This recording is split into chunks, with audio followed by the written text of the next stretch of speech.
Assalamualaikum, halo Sobat Bongkolen Channel. Seiring berpulangnya Mas Agus Hidayat ke rahmatullah, izinkanlah saya Agus Haryanto untuk melanjutkan peranan beliau. Sekarang kita sedang berada di Desa Trapang, Banyuates, Kabupaten Sampang. Kali ini kita akan menelusuri petilasan yang disinyalir sebagai salah satu tempat singgah sosok legendaris, yakni Kek Lesap. Benar atau tidak?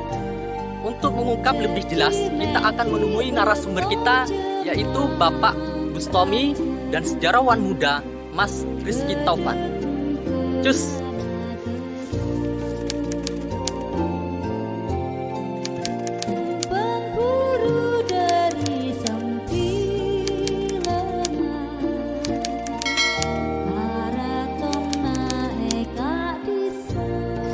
Halo Sobat, sekarang kita sedang berada di Desa Trapang dan sekarang kita sedang bersama narasumber kita, yaitu Bapak Bustomi. Bapak langsung saja Pak ya. Oke, Mas apa? Mas Agus. Mas Agus juga ya. Oke Mas Agus, apa yang bisa saya bantu? Bisa ceritakan tentang petilasan Kek Lesap ini? Sedikit bisa saya jelaskan. Seperti kita ketahui bahwa Kek Lesap ini perjalanan menuju ke Sumeneb tidak lewat pantai selatan tapi lewat pantai utara. Salah satu diantaranya adalah beliau berhasil membuat permukiman di Desa Trapang ini, ya sekitar ini. Satu-satunya yang bisa menjadi bukti fisik bahwa ini adalah tempat Kek Lesap setelah kami mengadakan tanya jawab dengan masyarakat, yaitu ladang yang agak luas yang sekarang sudah menjadi kebun yang ditanami buah-buahan atau tanaman lain oleh masyarakat. Juga yang ada adalah dua sumur. Ada sumur di tengah ladang tadi, kemudian tadi ada juga sumur pada bagian sudut sana yang sekarang sudah banyak ditumbuhi oleh rimbunan-rimbunan pohon. Itu saja yang bisa jadi bukti. Jadi bukti nyatanya itu ada terdapat dua sumur itu Pak ya? Iya.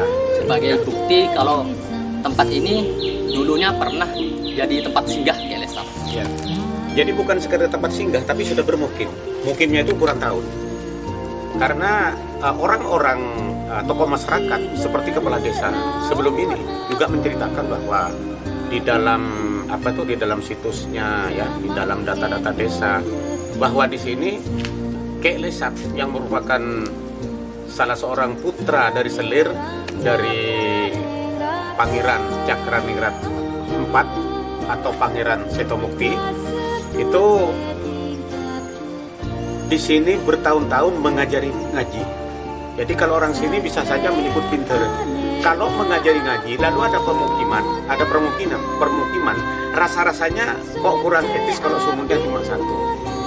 Barangkali dua sumur itu semuanya dugaan kami adalah peninggalan dari zamannya Kek Lesap pada abad ke-18, tepatnya sekitar tahun 1750-an, sebelum menuju ke Sumeneb memberontak melawan kerajaan Madura paling timur itu. Berarti selama di sini nih kegiatannya Kek Lesap itu seperti apa Pak? Kegiatannya adalah menata keagamaan mereka. Jadi kalau dalam bahasa Madura itu morok ngaji. Kemudian memberikan pembelajaran kepada mereka bagaimana memberdayakan sumber daya alam, antara lain seperti mencari air bersih. Bahkan di sini pernah mengalami nimurkara. Jadi nimurkara itu hampir setahun untuk mengalami musim panas. Karena mengalami musim panas, air sulit ditemukan. Berhubung di sini juga masih daerah pesisir yang mungkin akan dekat dengan sumber air asin, bisa juga karena air asin bisa juga sulit menemukan sumber air bersih, maka penduduk itu diajak untuk mencari sekitar dari sini ke arah timur itu 3 kilo, lalu ke selatan kurang lebih sekitar 4 kilo. Artinya kalau jumlah sekitar 7-8 kilo barulah menemukan air bersih di suatu daerah yang berbatu. Kemudian dia membuat sumur. Sehingga sumur batu dalam bahasa Indonesianya, dalam bahasa Madunya Somur Betoh, yang sekarang menjadi Mor Betoh. Mungkin secara bahasa legendanya seperti itu. Nah, itu. Jadi setelah mencari sumber air itu apa pemukiman Kelesap itu pindah apa masih tetap di sini? Tidak ada cerita mengenai masalah permukiman di sana. Tetap pusat untuk mengaji membaca Al-Quran itu tetap di sini. Sedangkan di sana itu hanya sekedar mencari sumber air. Yang mungkin di zaman itu karena rumah begitu jarang, mereka melintas jalan-jalan hutan-hutan lalu mengambil air itu. Sedangkan di sini Kelesap tetap menjadi panutan, menjadi Huruh Morok Ngacih, kalau sekarang namanya Pinter. Jadi Terapang itu pun sampai sekarang namanya juga masih belum kami temukan apa ada hubungan antara nama Terapang itu dengan Kelesap. Karena Terapang itu arti menurut kamus itu adalah warangka keris, dalam bahasa Madura selotong ya. Jadi sarungnya keris yang berukir emas atau perak itu namanya Terapang. Tetapi di lain cerita di zaman modern, Terapang itu dulu asalnya bukan desa Terapang, tapi desa Jatra Barat. Jadi di sini ada sungai yang memanjang itu sampai ke gunung sana. Lah, sebelah barat sungai itu desa Terapang, sebelah timurnya Jatra Timur. Dulu namanya di sini Jatra Barat. Adapun kata Terapang yang lain juga ada kaitan dengan penafsiran ilmu sastra namanya Kiratoboso, Kiratabosa, Terapang, Cetrah Pangke. Jadi penduduk yang paling banyak bukan di sini tapi di Pangke, di selatan Jalan Raya itu ada suatu perkampungan. Kalau sekarang mungkin namanya Dusun Pangke. Ya di sini Dusun Tek Buter. Di sana Dusun Tek Buter itu dua buter. Ya. Jadi dua buter itu buah jamblang yang buahnya kecil-kecil. Ya hampir sama dengan buah salam. Ya itu dua buter. Nah karena penduduk yang paling banyak itu di Dusun Pangke, katanya orang ini Cetrah Pangke, diperpendek Terapang. Kira-kira itu kata-kata Terapang ditinjau dari secara leksikal dalam kamus dan Terapang dalam Kiratoboso dan atau legenda di daerah kami ini. Gitu. Untuk petilasannya itu sendiri masih terawat apa enggak? Apa ada yang merawat apa tidak sampai sekarang? Setahu saya sudah tidak ada lagi yang merawat. Jadi sisa-sisa termasuk sumur yang tadi saya lihat di sana itu memang ada bekas-bekas batu. Di sekitar sumur juga yang ada di sudut sini. Nah, jadi mungkin dulu ada sumur khusus santri, ada sumur khusus kiainya, mungkin seperti itu. Tetapi karena sumur ini tidak difungsikan, mungkin dulu airnya mungkin asin. Karena kalau dekat tepi pantai, apalagi dekat sungai, dan sungai ini airnya asin. Jadi kemungkinan besar kurang difungsikan oleh masyarakat. Apalagi sekarang sudah ada sumur bor yang bisa menggali untuk berair lebih dalam lagi. Jadi itu tidak difungsikan. Jadi ya. Untuk sisa-sisa petilasannya itu hanya tersisa sumur 2 itu sumur pun 2, kemudian ladang. Ya, kemudian ladang, kemudian ada batu-batu yang merupakan sisa permukiman pada waktu itu. Bisa juga sisa dari sumur ini dan juga ada di atas ini mungkin Mas Alwi kita lihat sana mungkin itu di hotel di atas ya. Yaitu mungkin ada dulu di zaman Kelesap juga bahwa di sini ada keramik ya yang diletakkan di bangunan ini ada toko dulu, toko spiritual. Nah, di atasnya ini ada apa itu namanya? Ada keramik zaman Cina warnanya putih dengan ornamen warnanya biru itu agar tidak dirusak diletakkan pada ujung bangunan. Selamat siang, sekarang kita sudah bersama narasumber kita berikutnya yaitu Mas Rizky Taufan. Assalamualaikum Mas Rizky. Waalaikumsalam. Ya, jadi menurut Mas Rizky sendiri Kelesap itu bagaimana dari sisi historisnya? Ya, terima kasih Mas Agus. Jadi memang Kelesap ini kan cerita yang sangat menarik dan memang dikenal di seluruh penjuru Madura. Bahkan beberapa dari peristiwa itu kemudian dijadikan pengkultusan wilayah, bahwasanya wilayah tersebut berasal dari kata tempat persinggahan dari Kelesap itu sendiri. Dan memang Kelesap ini karena saking kentalnya versi legenda, memang ada beberapa pihak yang meyakini bahwasanya Kelesap itu betul-betul legenda murni. Artinya bahkan sempat ada pihak-pihak itu yang memang tidak percaya bahwa Kiai Dasar itu pernah ada secara historis. Tetapi juga ada versi yang menyatakan bahwasanya kelompok masyarakat yang percaya bahwasanya Kiai Dasar itu pernah ada, dan versi legenda itu datang sebagai versi yang sangat cerita yang sangat indah untuk Kiai Dasar itu sendiri. Karena kan perjuangan Kiai Dasar ini tentunya berangkat dari sesuatu yang tidak sembarangan, artinya punya alasan kuat untuk bisa melawan. Soal asal muasal beliau, jadi memang ada beberapa versi, tetapi versi yang paling diyakini kebenarannya untuk sementara ini adalah Kiai Dasar itu putra selir dari Panembahan Cakradiningrat V atau Panembahan. Beberapa distorsi karena untuk nama istri beliau sendiri yang disebutkan adalah Nyai Pocong, ini juga ada banyak versi juga. Ketika di beberapa referensi hanya disebutkan sebagai Nyai Pocong. Tetapi di versi tertentu, bahkan di versi makamnya ibundanya sendiri itu, di situ dituliskan maisan tersebut Kanjeng Ratu Maduratno. Artinya kalau gelar Maduratno ini kan permaisuri. Ini juga menjadi suatu distorsi sejarah, tetapi ini sementara kita terima. Jadi ada dua versi. Ada versi yang menyatakan ibundanya bernama Nyai Pocong. Kemudian yang kedua itu memang ada di desa Pocong, namanya Kanjeng Ratu Maduratno. Kemudian untuk nama daging beliau sendiri ini sebenarnya masih penelusuran, karena sampai saat ini masih belum bisa ditemukan bukti valid tentang lahirnya beliau, asal muasalnya beliau, bahkan cerita sejak kecilnya beliau sampai dewasa secara historis.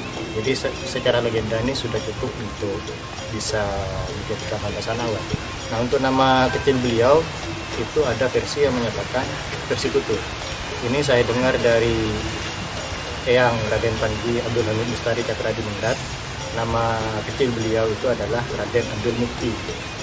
Kemudian menurut juru koncennya makamnya ibundanya Kiai Dasar itu juga dibenarkan bahwasannya nama kecil beliau adalah Raden Abdul Mukti.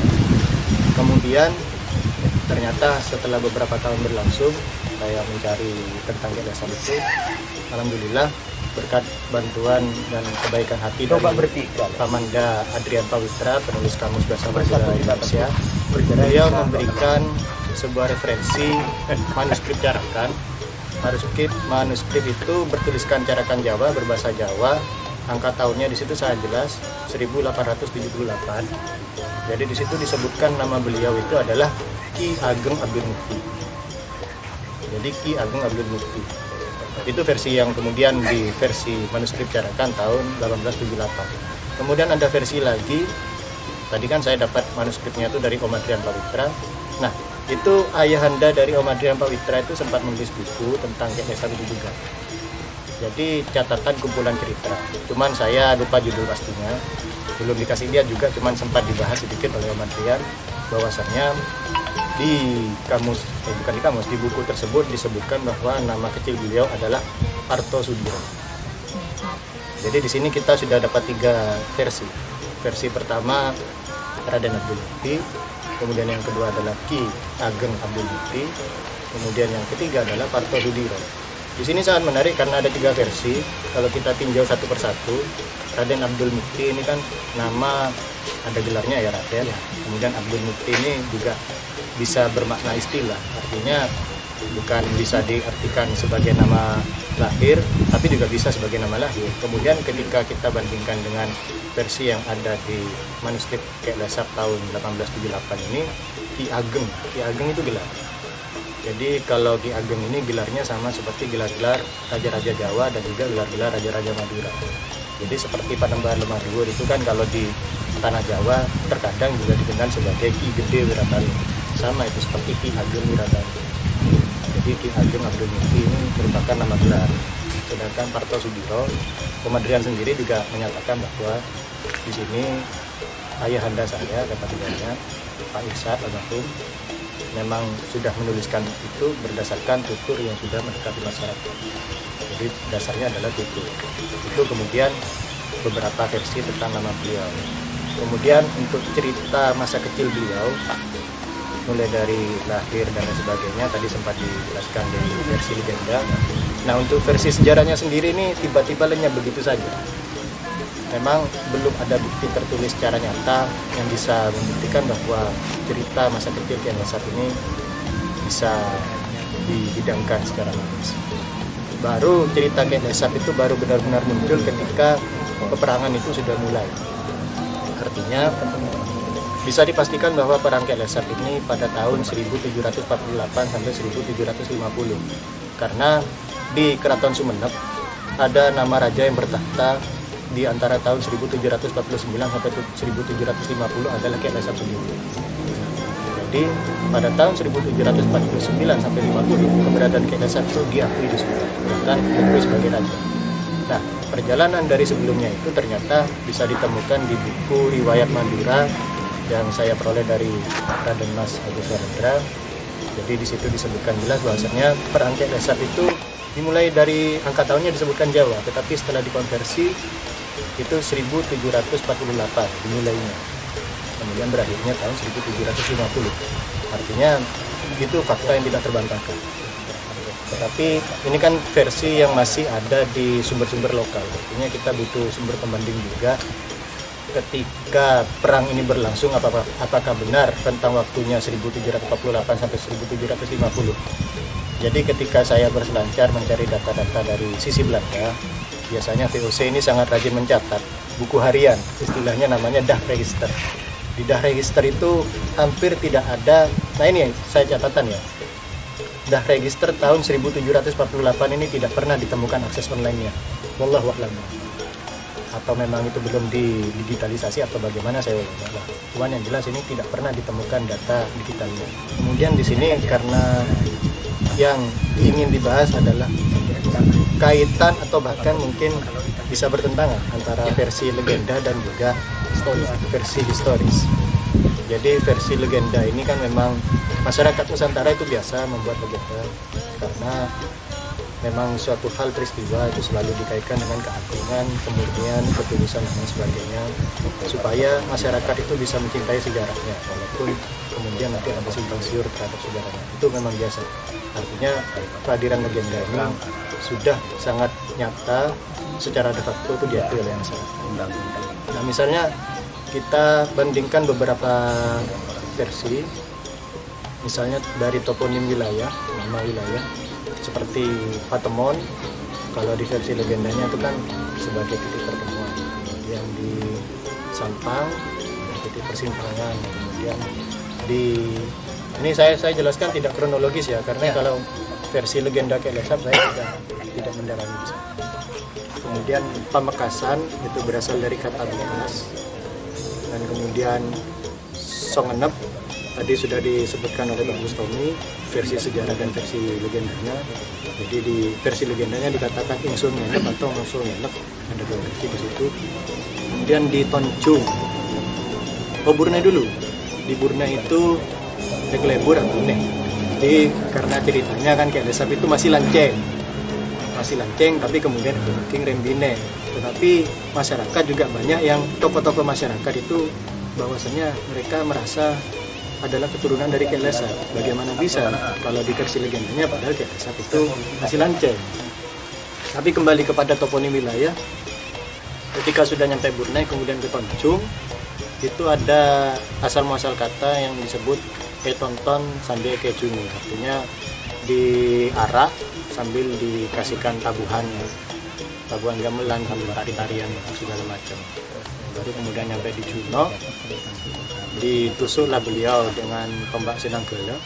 Jadi keluar istilah cucu perona merono, artinya ditusuk perutnya itu sampai keluar. Kemudian berjalan sampai di Dek Urmang. Menurut tutur beliau gugurnya itu di Dek Urmang, di depan SMPN 1 Bangkalan. Kemudian disitulah Raja Bangkalan Panembahan Sudawuti meneriakkan Bengkalaan. Bengkalaan di sini memang kita mengartikannya secara ekstrim menurut secara harfiah ya, karena memang mati sudah. Tetapi ada beberapa tokoh masyarakat yang menentang bahwasanya arti kata Bengkalaan itu bukan matinya Ki Lesap. Ini versi legenda Mas. Ya. Jadi versi yang menyatakan pengkalaan ini ada dua versi, jadi pengkalaan secara harfiah, kemudian yang kedua pengkalaan bahwasanya yang diartikan mati sudah itu adalah keangkara murkaan. Jadi karena yang menusuk ke Lesap itu adalah Panembahan Sidomukti, yang masa ayahnya sendiri membunuh anaknya kemudian mengatakan pengkalaan, kan begitu. Yang diartikan pengkalaan itu artinya karena angkara murka. Jadi ada versi yang menyatakan demikian. Nah, kemudian kita tinjau sisi historisnya. Jadi ketika kita hadapkan beberapa toponim wilayah ini, misalnya dari Sumeneb dulu ya, dari paling timur ya. Jadi Sumeneb tadi sempat dibahas sedikit oleh Pak Bustomi bahwasanya peradaban di Sumeneb itu memang sangat tua, sangat sepuh. Bisa dibuktikan sejak masa Kerajaan Singosari, Arya Wiraraja paling tidak sudah menjadi tokoh sentral yang bahkan menjadi dalang pendirian Majapahit. Jadi itu bisa dibayangkan sepuhnya bagaimana. Sedangkan peristiwa Lesap itu tahun 1748 sampai 1750. Artinya ada selang waktu sekitar hampir 500 tahun. Makanya ketika kami bukan berdebat, awalnya berdiskusi, tapi larinya berdebat dengan orang-orang Sumeneb. Orang-orang Sumeneb itu ngotot. Asal kata Sumeneb dari kata songenep itu bukan dari Lesap, itu hanya cocok logi. Bahkan mereka mengatakan demikian. Loh, ya bukan cocok logi, memang ada versi legenda yang menyatakan demikian, tapi versi sejarahnya di sini ayo kita bahas bersama. Artinya memang di sini ada distorsi tentang asal kata Sumeneb yang kemudian dari petilasan kata-kata yang kemudian dikaitkan dengan peristiwa Lesap. Kemudian berjalan ke Pamekasan. Di Pamekasan sendiri dikatakan berkaitan dengan Lesap karena ada kata Mekas, meninggalkan bekas. Tetapi kalau kita kaitkan dengan historisnya, peradaban di Pamekasan itu sudah sangat sepuh juga. Karena Aryo Menak Senoyo itu kan keturunan Majapahit. Ketika sampai di Pulau Madura, sampainya tuh di pantai Propo, Pamekasan. Jadi peradaban itu sudah sangat tua. Artinya bahkan raja-raja di Pamekasan katakanlah bisa kita lihat di era Panembahan Demadur itu ada Panembahan Ronggo Sukawati di Pamekasan. Kemudian ada perang saudara antara Panembahan Demadur dan Panembahan Ronggo Sukawati. Artinya itu pada kisaran tahun 1531 sampai 1592. Itu kan era pemerintahannya Panembahan Demadur yang sejaman dengan Panembahan Ronggo Sukawati. Artinya di era itu Pamekasan sudah ada, sudah jaya bahkan sebagai kerajaan. Jadi di situ ada distorsi. Kemudian kita lanjut ke Sampang. Di Sampang sendiri kita tahu peradaban di Sampang sudah jauh lebih lama lagi, dan salah satunya yang paling masyhur itu ketika Perang Trunojoyo atau bahkan masa sebelumnya lagi Keraton Madegen. Keraton Madegen itu kan diberikan oleh Mataram. Sebenarnya sudah ada keratonnya karena kan riwayat kerajaan Sampang sudah ada sebelumnya. Jadi Mataram itu memberikan legitimasi kepada Raden Prasena untuk menjadi adipati di seluruh Madura, pusatnya itu di Keraton Sampang. Nah, Pangeran Cakraningrat I atau Raden Prasena ini mulai memerintah di Sampang, di Keraton Sampang ini sejak tahun 1624. Artinya sejak tahun 1624 itu Sampang ini sudah menjadi pusat dari Pulau Madura, pusat kadipaten, pusat provinsi Madura untuk Mataram. Jadi untuk sementara itu tahun 1624 ke 1748 ini kan selang waktu yang terlalu jauh. Artinya di sini juga ada distorsi. Baru kita lanjut ke Toncung. Toncung ini sebagaimana yang kita tahu di sejarah Kerajaan Madura Barat adalah keraton yang didirikan oleh Panembahan Cakraningrat II. Jadi beliau memindahkan keraton dari Sampang ke Toncung itu karena lantaran peristiwa Perang Trunojoyo yang berakhir pada tahun 1680. Artinya keraton Toncung ini sudah berdiri dan bertahtanya Cakraningrat kembali, kan sempat direbut oleh Trunojoyo. Ketika Cakraningrat II bertahta kembali di Madura itu tahun 1680 sampai beliau wafat 1707. Nah disitulah Keraton Toncung itu sudah dimulai. Artinya sudah beberapa puluh tahun sebelum peristiwa Lesap itu dimulai. Dan Keraton Toncung itu kemudian harus pindah ke Sebilangan karena huru hara yang sangat panjang di situ. Mungkin nanti bisa diceritakan di seksi lainnya. tapi bisa dipastikan bahwasanya waktu perpindahan dari Keraton Toncun ke Keraton Sembilengan itu tahun 1718. Nah, tahun 1718 itu artinya ada selang waktu 30 tahun sebelum masa perang Kyai Lesap dimulai. Nah, itu Keraton Toncun bahkan sudah tidak difungsikan. Itu ada distorsi juga. Nah, kemudian kita masuk ke Bangkalan. Bangkalan sendiri, keraton dipindah dari Sembilengan ke Bangkalan ini karena peristiwa yang sangat panjang juga. Jadi tahun 1747 Panembahan Sidamukti memindahkan keraton dari Sembilengan ke Bangkalan. Pada waktu itu masih Wang Bawang, berbuku riwayat Madura milik yang saya peroleh dari Mas Agus Lantian. Tahun 1747, artinya itu bahkan sudah disebutkan sebagai Bangkalan walaupun desanya Wang Bawang. Artinya 1747 ini 1 tahun menjelang perang Kyai Lesap dimulai. Nah, sedangkan perang Kyai Lesap berakhir itu 1750 baru Bangkalan, kan begitu logikanya. Jadi setelah Bangkalan itu keraton Wang Bawang selesai 1747, kemudian juga ada pembangunan benteng yang awalnya dari benteng kayu di-upgrade menjadi benteng batu. Itu juga di tahun yang sama. Artinya kota Bangkalan itu sudah ada kan di peta Belanda ditulis oleh Chatelain, itu orang Prancis tapi bekerja untuk kerajaan Belanda terus. Jadi di situ peta itu berangka tahun 1718. Di situ dituliskan jelas nama Bangkalan dengan ejaan yang sama dan lokasi yang sangat persis dengan Bangkalan pada saat ini. Artinya asal muasal kata Bangkalan jika dikaitkan dengan legenda Kyai Lesap ini, kalau dikaitkan dengan asal muasal itu kurang tepat. Tetapi jika dikaitkan dengan legenda bahwasannya Kyai Lesap itu pernah ada dan muncul kata Bangkalan di situ, ya sah-sah saja karena masyarakat juga meyakini dan mengilhami juga bahkan dari perjuangan Kyai Lesap itu sendiri. Dan ada sisi yang mungkin agak terselimuti oleh sisi legenda itu sendiri, dari sisi historis itu. Mungkin kalau Mas Agus jalan-jalan ke Bangkalan di daerah mau ke Cincin di daerah Lumajang, itu ada benteng. Oh iya. Di dekat PKPN.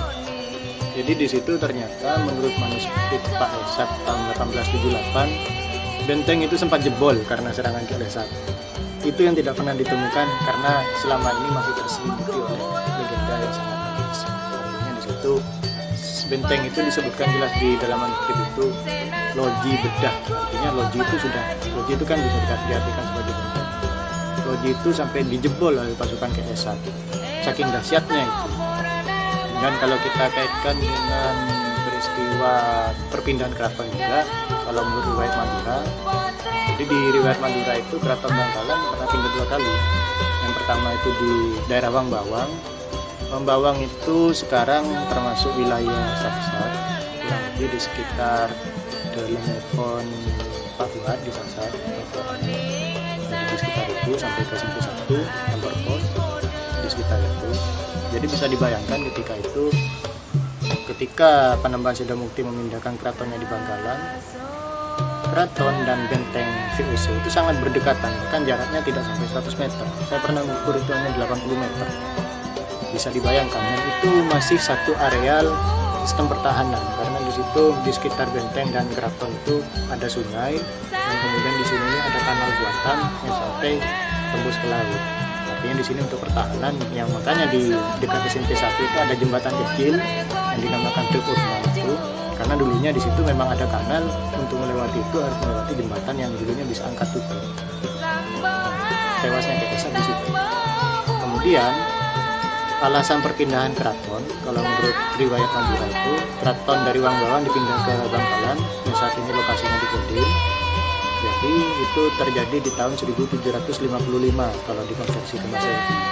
Jadi tahun 1755 itu alasannya ialah karena perang Kyai Lesap. Kalau menurut adat Jawa, termasuk Madura, peran antar keraton harus dipindah apabila keraton itu sudah diciderai atau sudah dinodai. Begitu. Artinya kalau sudah ada peristiwa yang membuat sakit kepada pihak keraton atau bahkan ada yang rusak bahkan, ya itu memang harus pindah. Kalau tidak pindah, wibawa dari penguasa yang tinggal di keraton itu akan dirubah, akan dikaitkan dengan peristiwa-peristiwa yang mengalahkan pihak keraton. Dan di versi lain juga disebutkan bahwa memang benar bahwasanya keraton itu sempat terancam, walaupun tidak sempat diduduki oleh Ki Lesap, sempat terancam. Panembahan Sedomukti itu melarikan diri sampai ke Melajah. Ada versi yang menyatakan demikian, tapi masih belum kuat. Ada versi yang menyatakan melarikan diri ke Melajah. Di Melajah itu ada sebuah benteng, bukan benteng yang bisa dibayangkan seperti benteng di Pejagan, tapi itu sebuah pertubuhan perang biasa, tetapi berlindung di situ. Artinya kawasan di sekitar SMP 1, kantor pos dan sebagainya itu memang sudah betul-betul darurat gitu. Bahkan benteng Belanda pun jebol, bisa dibayangkan pertahanan VOC dijebol oleh seseorang yang bahkan masih dipertanyakan keasliannya. Saking dahsyatnya perang itu ya. Iya. Jadi di sini memang bisa digarisbawahi bahwa kedua-duanya versi ini kita tidak boleh mengadili bahwasannya versi sejarah ini harus melenyapkan legenda atau versi legenda harus menutupi sejarah, tidak boleh seperti itu, karena keduanya itu memang sudah nyata pernah hadir di kalangan masyarakat sendiri, dan kita sebagai generasi penerus memang harus bisa menempatkannya itu sesuai dengan pada tempatnya. Misalnya kalau kita membahas tentang sisi historis, yaitu peristiwa Ki Lesap secara historis, jadi kita memang harus bukan memisahkan, tetapi kita harus yang sekiranya bertentangan dengan peristiwa Ki Lesap secara historis dari sisi legenda, maka jangan dipasang, karena kalau dipaksakan untuk dipasang akan menjadi bentrokan dengan data-data historis yang ada. Tetapi untuk versi legenda juga demikian, ya biarkan legenda itu tumbuh, karena pada dasarnya juga legenda itu sudah diterima oleh masyarakat, dan ketokohan Ki Lesap ini memang betul-betul sangat dikagumi dan sebagai figur, bahkan bisa dikatakan juga sebagai pahlawan, walaupun juga masih kontroversi juga. Jadi bisa diakui juga. Apa dari itu kedua versi ini juga bisa diterima. Sahabat Bangkulan Channel, demikianlah penelusuran kami tentang Ki Lesap berdasarkan cerita legenda maupun historinya. Jangan lupa like, komen, dan subscribe, share ke media sosial kalian. Kami mengucapkan selamat menunaikan ibadah puasa dan menyambut Hari Raya Idul Fitri 1442 Hijriah. Mohon maaf lahir dan batin.